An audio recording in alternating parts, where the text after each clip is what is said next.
There is no evidence of the traditional text before the 4th century. That's the Lucian recension theory. But you see these papyrus things here, they number papyri, these little pieces of paper. Papyrus 52, 100 to 175 AD, has one spelling difference and one place that I consider to be a scribal error, because it was an omicron, a Greek omicron, that was misplaced and put in front of a word instead of it behind it. Besides that, it is a perfect match to the Textus Receptus. Papyrus 32, 200 AD, has two spelling differences, and beside that, it is a 100% match to the Textus Receptus. And the Textus Receptus is based on the traditional text. Papyrus 66 is a mixed text. It has traditional text readings, it has Alexandrian readings, but it's dated 200 AD.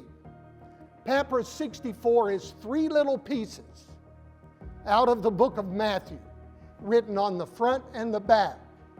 A well-known, recognized, accepted scholar, papyrologist named Carsten Thiede, dated that papyrus at between 30 and 70 AD. Now there's an interesting thing in Matthew 26:22, because if you read the literature will tell you that in Papyrus 64 there is no difference between Papyrus 64 and this, the Nestle-Aland Greek text. I beg to differ. On one of those pieces of paper that have to do with Matthew 26:22, there are three letters that are at the top of the scrap, and they're torn off about in the middle of the letter. And you can tell what the first two letters are. That's not hard. It's the third one that you have to look close at. It's tau and omega. And the third one is either an N, a nu, or an M, a mu. Now the textual critics would like to say it's a mu.